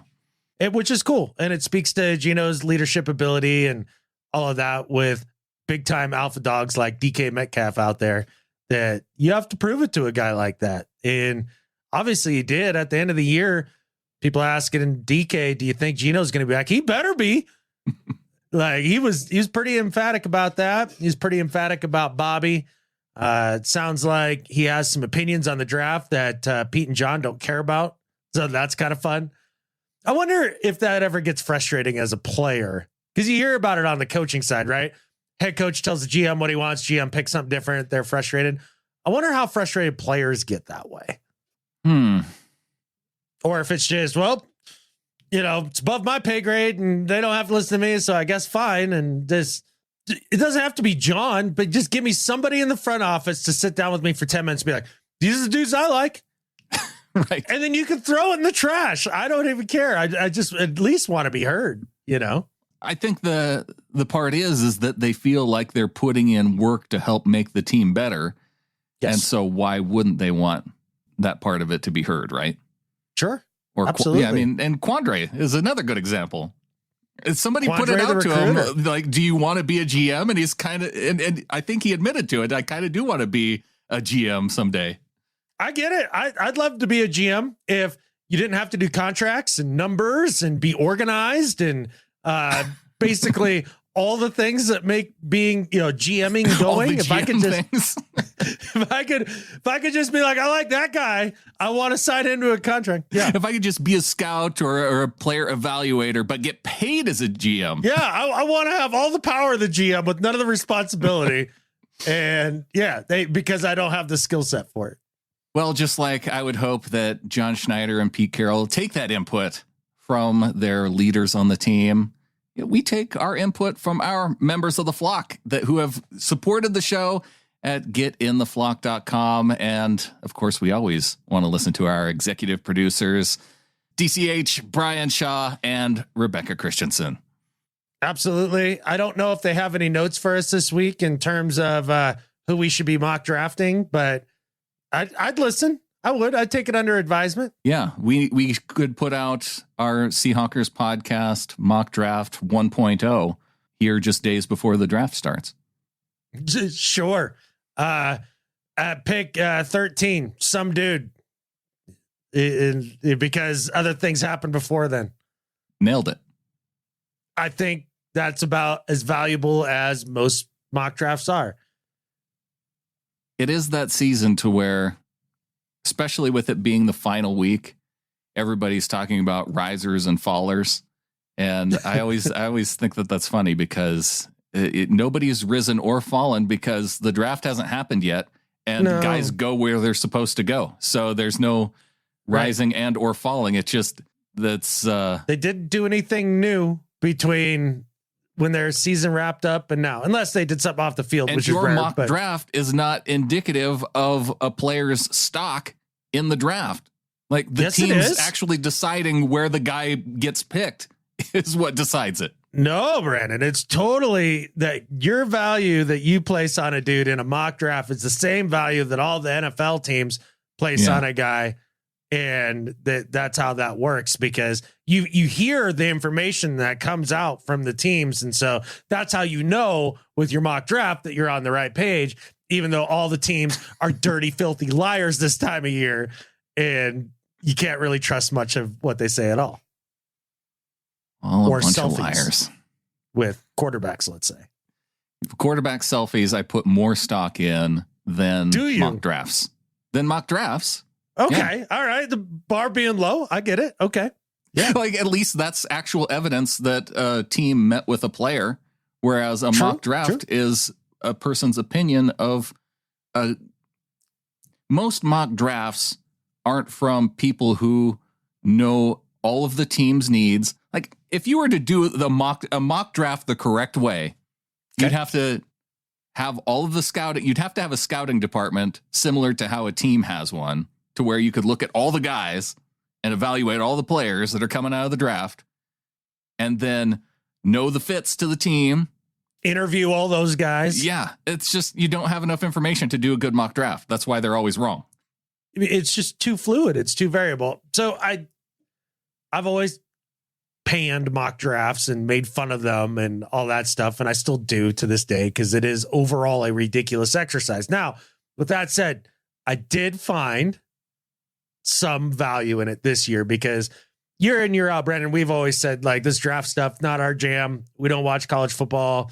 This isn't like, sure, we're just let me know when the Seahawks pick. I'm sure it's somebody good and I'll be excited about it. Right. Like that's where I've been for years. So this year, trying to put out more content, having to be a little bit more prepared with the mock drafts. The value that they bring is if you go through enough of them, you start to get a consensus of who people think are actually good. You can kind of get that group think part of it, and then you can zig and zag from there. But it does at least help narrow it down. Which mock drafters copy off the other mock drafts that have gone previously, so they can get guys kind of in those same windows as the previous mock drafts, so that way they don't get dogged too hard in the comment section. Yeah, now with the Texans out at 2, like, and then there's 17 mock drafts that come out with that scenario, right? Out at QB. I don't know. It is good, though, in terms of evaluating where people generally value players coming into the league. But you could get that with just a top 100 ranking. Yeah. And I think next year, that's what I'll go back to. I won't waste my time. The one that, talking to EJ in particular, the value that he's found the most in is not ranking players or mock drafting players. But putting, and really you hear it from John Schneider in the way he talks about the draft in his interviews, tiering players. Yeah. Like these dudes are in this tier, top tier, second tier. Yeah. And having and then guys what flavor at their do you positions like in tiers. Yeah. So that makes sense. The more I do the quarterbacks every year and all that, the tier stuff, that makes a lot of sense, because there's a lot of guys that are, like Levis. Like, do I think it's going to be a total disaster? I don't know. It's a shot, but I think he has a shot to be a middling quarterback. Yeah. And people act like that's a big shot. And it's like, I'm saying that his ceiling is to be one of the 15 best people on the planet to be a quarterback. Right. And so, yeah, putting him in the tiers, I think helps identify that. And so it maybe when you say something about a guy, it feels less offensive to people that really like him and that sort of thing. And it gives you some wiggle room. That's what I like. Yeah. And so don't take offense when I tell you that you're in the second tier of members of the flock, just because our executive producers have bought their way in to tier 1. That's that right. There's nothing I can do about that. But there is something they can do about it. They can send more money. Yeah, and then you can buy your way up to the next tier from being, but see, you're not that far away from tier 1. And in tier 2 this week, starting off with Jamie Davis coming in with a $20 donation, says, awesome content, boys. Keep it up, from James. Appreciate it, James. We're cranking it up. We're going to be doing more this week. Doing a little ditty with Phil the Protector here tomorrow. Brandon, he's got an interview coming out that should be out by the time this hits the podcast apps and all that. And I know Clinton's got some stuff cooking up. We're doing the live. We're doing the live for first round of the draft. Would love to have you guys rolling in the comments with us so that we can, go back and forth and talk about your thoughts a bit and that sort of thing. So be sure to tune in for that. And we appreciate you, James, man. I'm glad that the value that we're providing, warrants a little value coming back. We appreciate it. Robert Coleman in at $12 a month via getintheflock.com. Welcome to the flock to Robert. Heck yeah, Robert. Welcome to the Ring of Honor and the Discord and all the cool stuff. Appreciate you having, man. Way to be a little flocker. Also wanted to give a shout out to those who have done super chats, because one of the things that will set the videos to go live at a certain time, it tends to bring better views when you premiere a video, is one of the things that I know Clinton's found. I know, see, Adam's shaking his head because we don't quite understand it, but it looks like we may be live. And so some people provide support via our live videos on YouTube through the super chats. And so we don't get to recognize you as they happen sometimes when that's the case. So I wanted to make sure that we catch up on some of those, because I went back and realized that we've had a few people give us super chats during those shows, and I don't want to let those go unrecognized. So Benson DeWalt in at $1.99 saying, keep up the good work, fellas. Go Hawks. Got Vibe Zero saying, let's go. The Snail came in saying, and this might have been from I think we might have recognized the Snail and Vibe Zero during our Bobby Wagner show. But we also have Fat Daddy Stacks coming in saying, Ryan Neal removing the tender really hurt for me. We got our Ryan 911, our live executive producer, with the $9.99 super chat saying, go Hawks, always in for an off-season spectacular. That was a show just a couple weeks ago. Ender coming in at $10 and saying, let's effing catfish go. Good job, Hawkers. And then Michael Mathis came in with several super chats, $19.99, $9.99, $4.99. Holy cow, Michael. Yeah, Michael coming in hard, saying, for the draft, Anderson, JSN, Mozzie, John Michael Schmitz would be an absolute pipe dream for the first 4 picks. It probably won't happen, but increasing the trenches on both sides. Chef's kiss, sign me up. Michael also said, feels like people are underestimating the potential of this defense with Adams healthy, Boye Mafe in year 2, Draymond Jones. Hopefully we get thigh arms back, and Anderson or Carter. Sherm said it could be top 5. Sign me up. Yeah, and I think we recognized that a little bit earlier too. I would take anywhere between 15 and 10. If they could just get to there, I'd be thrilled. It really hinges on how big of a move that Draymond Jones signing will be. And so I can see being optimistic about it because they were so confident that making that move early on. We just don't see them go out and make moves on day one like that. So it just shows their level of confidence in making that kind of a swing in free agency. Michael also saying, did I mention that the Cardinals made it so that Collier wouldn't take snaps from our actual edge rushers? Thank you, Arizona. Yep, absolutely. Won't Addition have that by subtraction. There you go. Oh, Samuel Gelber came in with a 520 super chat saying it was Thomas Rawls that was accused of stealing a purse. We mentioned in one of our videos that I thought that there was a defensive player who was accused of purse snatching. Nope. Now we see your bias. You're an offensive guy. You're biased against defensive dudes. Yeah. Yeah. Forgot about that. I guess the good thing is that I do remember there being a purse snatcher that his draft stock was impacted. There you go. Yeah. The partial credit. 2, I called Carter a future Seahawk on one of the live shows. So Samuel C calling a shot. We'll see if it happens. Hey, let's see, man. I'm hopeful.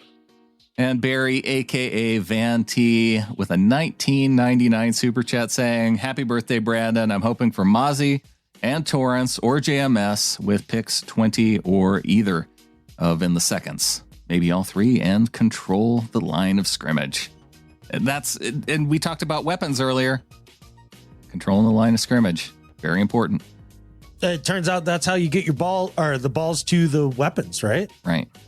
Yeah. Control the line of scrimmage first. And, Barry and I disagree on a number of things and have over the years, but here's one where we are definitely copacetic.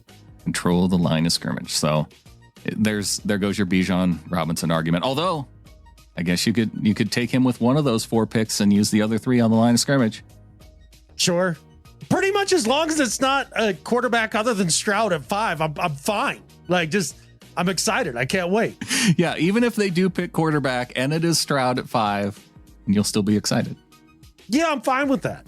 Jared in Salt Lake City talking about one of the guys that we have talked about, but I think this email came in maybe before we talked a little bit of Devin Witherspoon. Says, you guys asked about what corners in this draft to watch for. I have my personal favorite, who I think fits a Pete Carroll style defender. That would be Devin Witherspoon. Check out his highlights and you'll see not only is he a ball hawk, but also a wood layer. He doesn't have the length, but he has great ball instincts and route anticipation. He also plays the run aggressively. And yeah, go look at some Devin Witherspoon highlights. Those are some fun highlights. That dude's a dog, man. he would definitely fit that LOB kind of idea of how to play secondary. He's in this day and age, it's much more important for the corners to be able to play run support out on the edges with a lot of the wide zone stuff and all that. He has my favorite highlight out of any defensive player. Really? The one where he's lined up on the outside, and as soon as the ball is snapped, he recognizes that the offense is running a screen to the back. The other receivers who are setting up the screen in front of the back, I think he splits them, doesn't get touched, and immediately as the ball is getting there, he's blowing up the running back who's taken the ball, and it's fun. That was my favorite part about Witherspoon's stuff, is that whether it was running back screens or more importantly bubbles, he popped all those, man. He's not screwing around with that. He's like, yeah, okay, I've been in college a year too long. I know what most of you college quarterbacks do. Well, it was slant, 5-yard out. Let me guess, is the next play a bubble? Oh, it is. And then just goes and blows it the hell up. I love that. And one clip that we've been really late to get to, we've got Dave Bloomquist and the Bard, John Davison. We've got John coming in here saying, hi, fellas. Thought I would drop you a line before the draft. Usually I get bored in this period as we don't get a lot of info on the college scene, so I don't know a lot about the draft prospects. However, this year has been an exception, as I've never enjoyed an offseason more, as the Hawks seem to be plugging the holes I think need plugging. Mind, it's not rocket science. Also, we have a chance to get a blue chip player in the draft with 4 picks in the top 50, which has made this whole period very exciting. And I see he's going with the 4 picks in the top 50 because I said that I guaranteed that we would have 4 picks. I think it's 4 picks in the top 83 though, right? Something like that. Yeah. Yeah. But I get guaranteed confused. 4 in the top 50. You get much pass out of the first round and people start talking about picks in terms of their number. And I'm like, you okay? Yeah, whatever. Where's that? That requires math right now. It's 5 in the top 80 some. Anyway. Oh, maybe it is in the top 50 because 52, I think. They're going to have 4 in the top 50. Just watch. Yeah. The draft is usually on TV, so I'll be watching the 5th pick intently. And I think it all depends on who trades up in front of us, as we could end up with the best edge rusher or trade down. I've even had a look at the betting and see that we are 66-1 for the Super Bowl. With gaps plugged and good drafts, are we worth a little bet, methinks? If we draft well, our odds might come down. Anyway, I am excited, period. So go Hawks. John Davison. P.S. I am in total agreement with Adam and will be happy whoever we draft, as I feel we won't draft this high in the next few years. In a perfect world, mind, I wish Ryan Neal hadn't gone. From the Bard. Yeah, John definitely expresses what most of us 12s feel when it comes to the Ryan Neal part of it, for sure. It's a bummer. Hopefully Julian Love is that upgrade that we were thinking of. I'm with you, though, John. Like, this is the most excited I've been about a draft in my time just doing the podcast, and maybe in my life, really. It's just not an area of football that I've gotten much into. So it's going to be, like I keep saying, man, one thing all of us 12s can agree on, it's going to be exciting one way or the other. Equally exciting is hearing the meetup of two longtime listeners with Dave Bloomquist and the Bard together in person. I'm here at Wembley Stadium, and I found the world-famous Bard. Say hello, John. Hello, people. Hello, all my fans out there. I am with my really good friend, Dave Bloomquist. How about that, eh? You couldn't make it up, could you? Anyway, we're here for the final, Newcastle versus Man United. Newcastle are going to whip them, and Dave and I have been in constant touch, and we managed to find each other in the pink car park, which is okay. We're showing our pink side, aren't we, Dave? Yeah, we definitely are. But it's great to see John. We're looking forward to a great off season. We got a lot of interest in the draft. We got some free agency coming up, and then of course maybe we can somehow find a way to get from the UK over to US and see all the Flockers and get together as a huge group. So absolutely, we just have one thing to say. Only one thing left to say. Go Hawks! Well, there you go. It actually, you heard that just how delinquent we were in playing that clip with them talking about free agency coming up. Right. But we've been after it. We've been trying. Even Brandon today was having the struggles getting it to play. But we finally did it. We got it. And I'm glad we did, because what we've said this for years, Brandon, one of the most delightful things about doing this podcast is how many people have met each other through the podcast and the community that's popped up around it. And for Bloomy and John to have met up over there with Bloomy moving all over the world, right? He was in Hong Kong there for a minute and all that, to think that there are two buds now in England just because they happen to meet through this show. Like, that's amazing. It's one of the coolest things. It's really cool. So thanks for sending that in. Thanks to everybody for the super chats. Thanks for the birthday wishes that came in through the super chats. And if you want to become a member of the flock, getintheflock.com. What are you waiting for? I don't know, man. I don't know what else we need to do, but we'll keep trying to crank it up. Live show coming up on Thursday. Looking forward to see another opportunity for the flock to get together. And let's hang out on YouTube and watch this draft together. So, hopefully we'll all be synced up in terms of timing. Close enough. But I see that we got YouTube TV now with the Sunday ticket stuff coming out. Oh, is that happening then? It's happening, but I don't think they did it the way that, we're kind of recommending that they do it, which takes us into do better and better at life. My do better, I'm going to give it to the Googles for their YouTube TV. They had a chance, Adam, with this transition from DirecTV over to YouTube. Just give us a package where we can pay to watch the team that we like to watch. I don't need to pay $350 or $250 when it's on sale to have the whole Sunday ticket for all of the NFL games. I mean, I need it, but the average fan doesn't necessarily need it. We just want to be able to watch our team no matter what.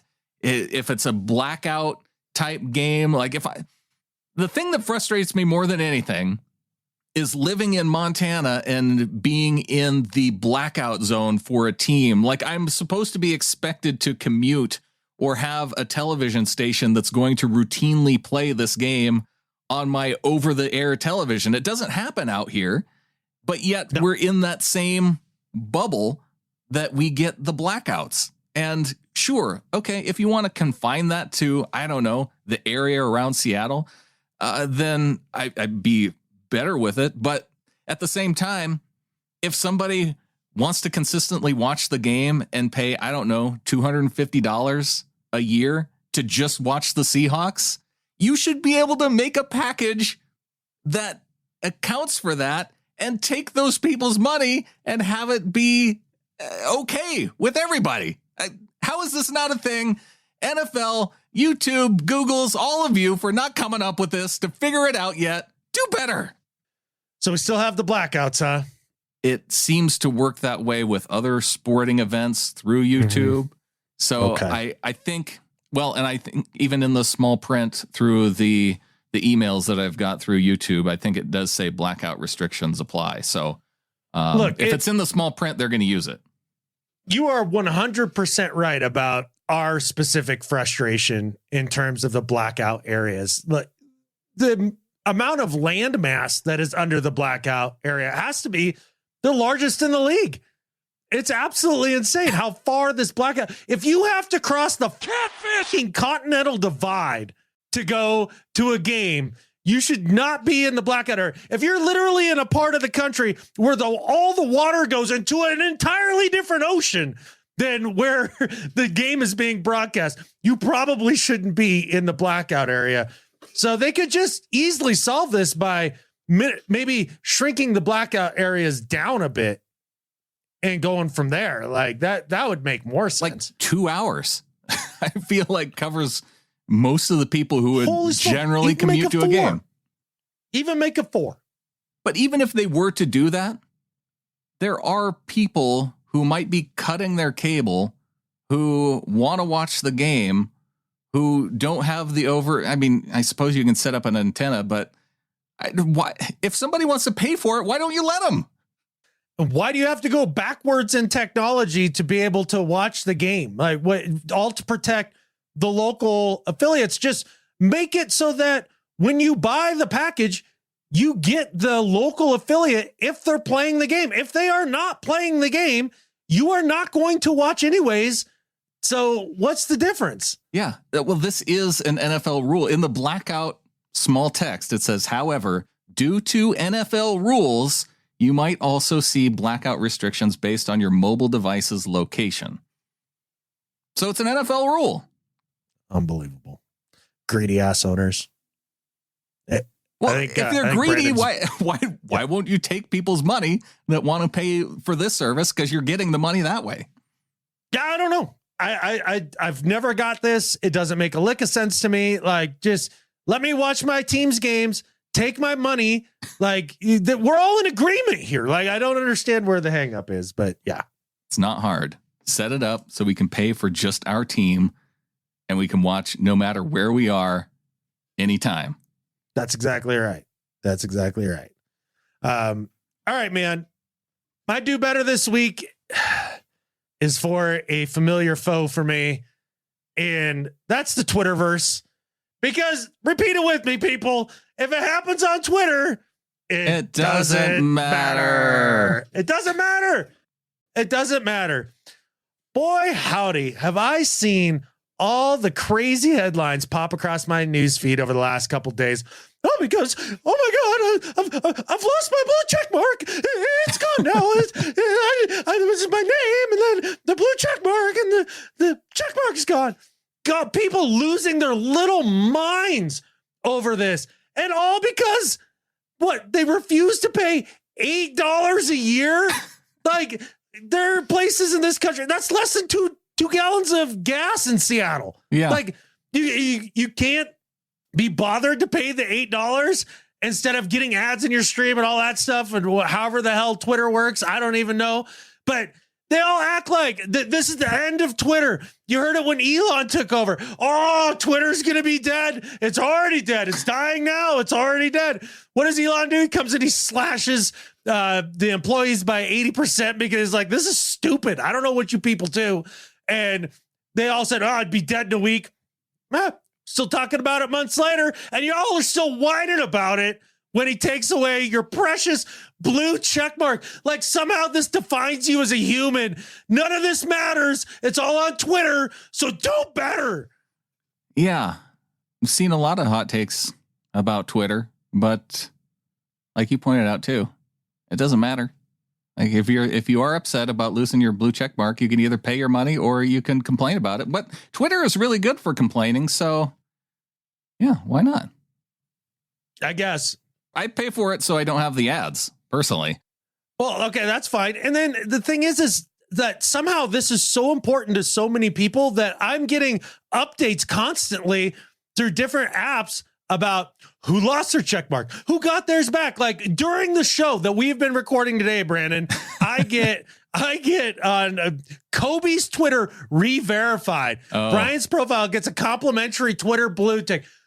One, Kobe be dead. He's gone. Like, how does he have a Twitter? He doesn't. Other people have a Twitter with his name on it. And now he's got the verified blue. Who cares? Who cares? I just like, I don't know. I don't understand the consternation. I think it's just so silly. And the fact that for whatever reason, once Elon was like, yeah, man, I just want people to be able to say what they want to say on Twitter, so I'm buying it. And all of a sudden it turned into this big brouhaha. And even though he was the darling of one side of the country for a while, then immediately he became the villain. It is weird how we shift our viewpoint on whether someone's a hero or a villain on whims. Oh my stars. So the guy, a nuanced human being, has a few different opinions than you do, or but different ways we need to figure out if he is super evil or brilliant, and it can't be anywhere in between. Right. Yeah. Back to the Bond villain situation. I don't know. He kind of feels Bond villainy if I had to throw him on one side or the other. Or maybe he's Batman. We watched, Brittany and I watched The Dark Knight the other day because we hadn't seen it in a long ass time, right?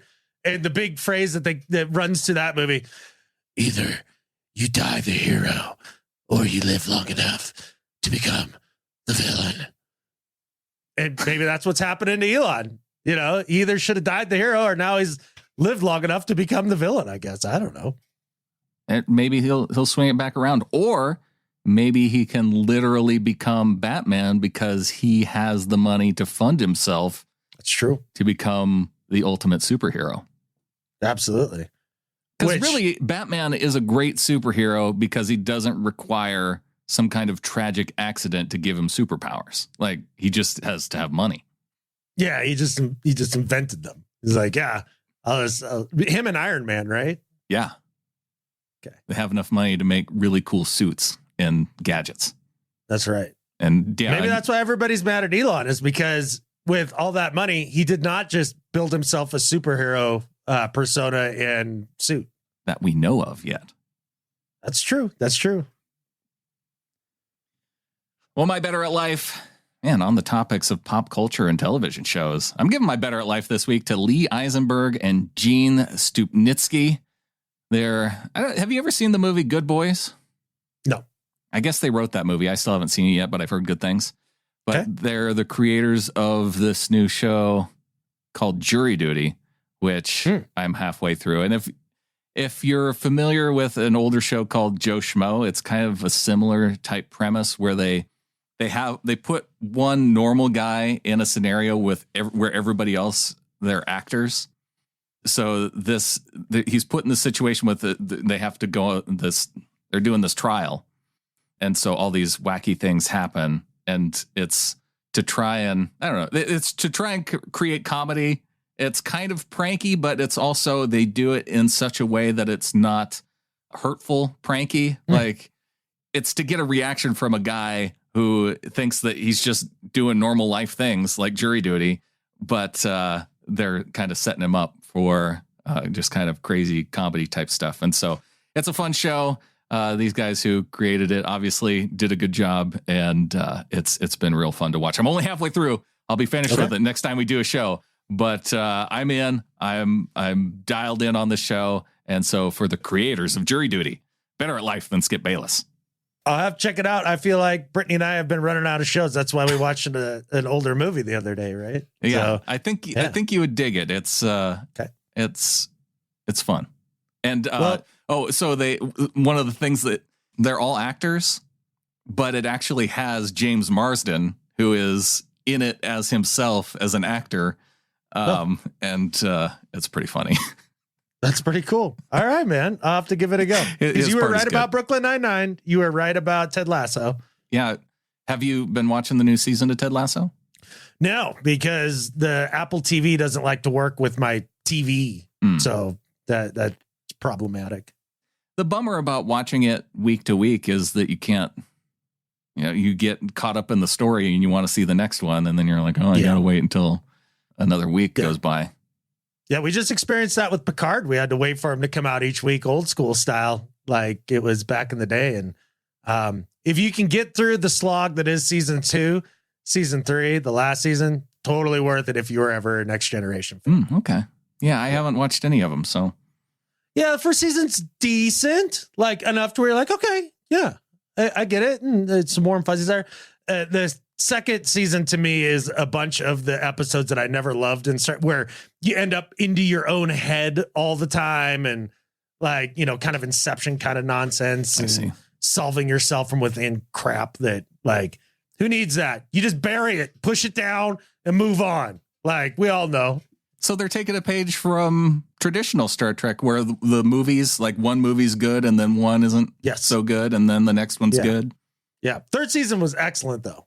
It gives you all of the next gen fizz if you're into that sort of thing. So there you go. TV recommendations from Brandon and Ab. Hey, it's the off season.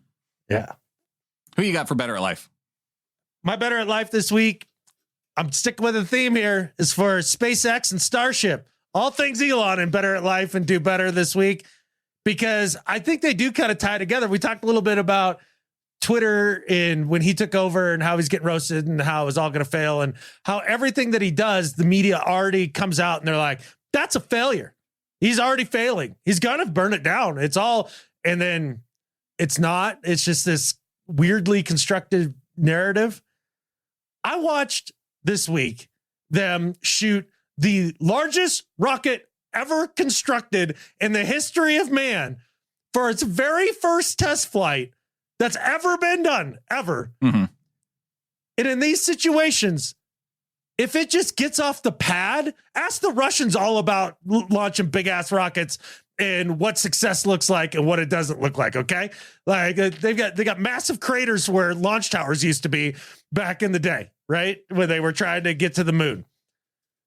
So they shoot off Starship and they launch it. Not only does it leave the pad, but it flies for like, I don't remember how long it was, maybe 3 minutes or something like that. Gets almost 40 kilometers in the air, starts its little maneuver to separate and do the next thing. And they had some problems. Then goes out of control a little bit and then it self-destructs so nobody gets freaking hurt. That's a massive success if you're SpaceX, especially with the way that they build rockets. They're not NASA. They don't take 45 years to finally build a rocket. They get it done. And they're like, all right, we think this might work. We'll give it a try. And when it doesn't work, I'm going to take all that failure. I'm going to pour it into the next rocket because I've got all the data that comes out of that failure. And we'll know how to make it better through real world experience. It's the way they do it. And they had a massive success with this launch. But you wouldn't know it if you listen to any of the headlines or any of that nature, even in conjunction. I saw this littered in the blue checkmark articles. Well, he took away the blue check marks and then just fitting that happened the same week that he failed with his launch and the ship blew up. Like that just is a microcosm of everything. You can kind of see how this whole thing's going. I don't know how many headlines. Oh, ship blows up. What does this mean for SpaceX or Starship failure? And because it's all written in this narrative, that's not true. This thing was a massive success. Congratulations to SpaceX. You guys are better at life than Skip Bayless. See, you're already pulling the spin for Elon. Like it was big success because we cleaned up the launch pad faster than it's ever been done before. And No, like if you look at the hey, goals, the rocket didn't kill anybody. Look on the bright side. Even Elon's tweets when he was getting ready to launch the thing over the last 2-3 months, he's like, yeah, man, it's probably going to blow up because we're testing out new catfish. That's the thing. Like everybody, they expect that. We've talked about this for years, Brandon, the perfect, trajectory towards success. It's not how it works. Especially it's not how it works when you're making purposeful bombs blow up in a certain way so that it shoots something up into the air. Okay. Turns out that stuff's hard. Well, yeah, it's a good point that you made, because if I were to have, I've seen it in the news as far as the launch, but I don't follow it close enough to need that much information about it. So yeah. Probably my takeaway was that it wasn't successful, but I guess you have to know what the expectations of success were going into it to know whether or not it was successful. Absolutely. It'd be as if the Seahawks got bounced from the playoffs this year, and every news article that came out, Seahawks failed to make Super Bowl and win another ring. Pete Carroll should be fired. He's terrible at his job. John Schneider fired. Yeah. Like, well, wait a second. That wasn't the expectation. The expectation was that they were going to be a dumpster fire. So what they did, they got more than off the pad. They got 40 miles into the air